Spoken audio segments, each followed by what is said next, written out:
副地下党每次给鬼子军官动来手术后，都会偷偷潜入病房，并将一种神秘药水注射进输液管。很快，鬼子便会恢复意识，但却会处于一种意识模糊的状态。而此刻，常青便会假装成鬼子的上级，开始从对方口中打探情报。投降分查，你现在可以汇报情况了。心静，警务厅命令我，让我携带日升计划，详细部署在滨江，责成滨江省警务厅做好一切完成计划的准备工作。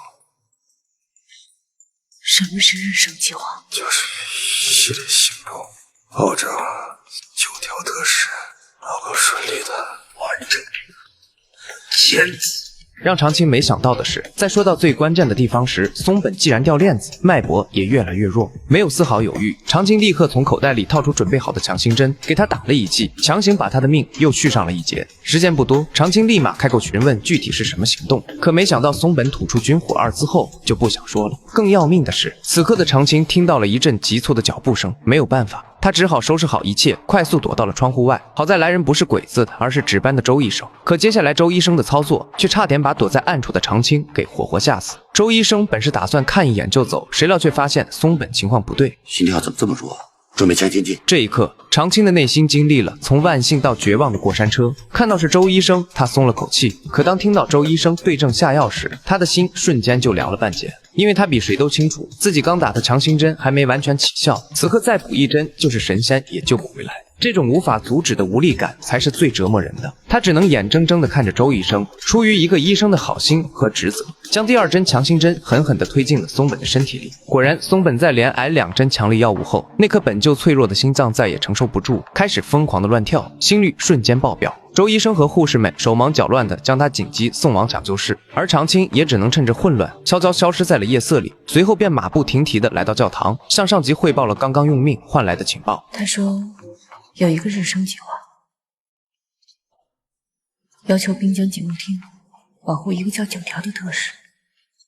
这个9条是来签约的，签约的内容跟军火有关，但是我没来得及问清细节。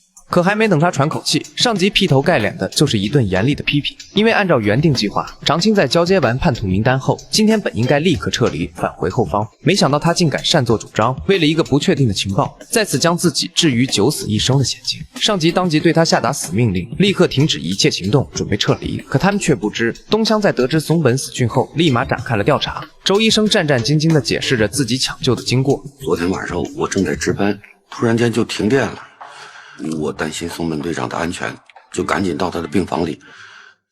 我发现松本队长的心跳太弱了，我就立刻给他打了一针强心剂。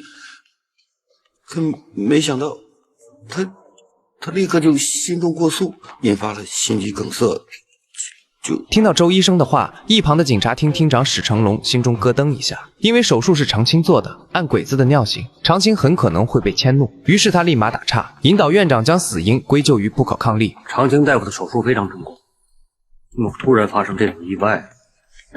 院长心领神会，当即解释说，每个人的体质不同，手术本身没问题，但也无法完全避免并发症的发生。葛东乡是何等人物，他根本不吃这一套，反而一针见血地指出了最大的疑点：电线被剪断了，然后松本队长就出了事情。这不得不让我怀疑，这2件事情不是简单的巧合。注意看东乡的反应，这说明他绝不是一个可以糊弄的草包。他瞬间就抓住了停电和死亡这2个看似无关事件的内在联系，直接将事件性质从医疗事故升级为蓄意谋杀。这意味着常青面对的是一个智商在线的强劲对手，危险等级瞬间拉满。东乡当即下令彻底封锁医院，对昨晚所有值班人员进行挨个审问。一场严酷的内部清洗即将开始。而就在所有人都想逃离医院时，本应撤离的常青却做出了一个惊人的决定。他主动回到了医院，因为他知道此时失踪就等于不打自招，最危险的地方反而最安全。可他却不知，因为他执行任务耽搁了行程，她的丈夫年定邦也被人盯上了。原来就在昨晚他出门秘密执行任务时，家里的房门被敲响，年定邦还以为是加班的妻子忘带钥匙，谁料一开门就被一把枪顶住了脑袋。来人竟是军统特务，目的就是为了寻找隐姓埋名的他。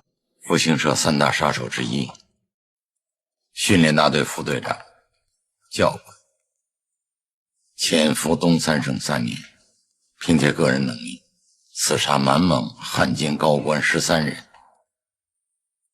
号称满洲之刺，这就是红骨。你们认错人了，我不认识这个人。当复兴社、满洲之刺这些尘封的代号被喊出时，年定邦的内心掀起了惊涛骇浪，但他脸上却必须是一脸的无辜。他知道这背后可能牵扯到军统内部的派系斗争，或是新任务的强制征召。他此刻的否认不是简单的自保，而是在为自己和长青好不容易换来的3年安稳生活做最后的挣扎。他否认的不是身份，而是那段血雨腥风的过去。最终在年定邦从头到尾的一脸茫然之下，对方失望离开。可他却知道麻烦才刚刚开始。果不其然，他很快就在自己工作的电影院发现了监视的身影。只要一旦被对方发现破绽，那他将再次被卷进生死谍战的漩涡。那么重返虎穴，随时可能被东乡识破的长青身份暴露，被昔日同僚找上门的年定邦，最终结局究竟会如何？我们下集接着讲。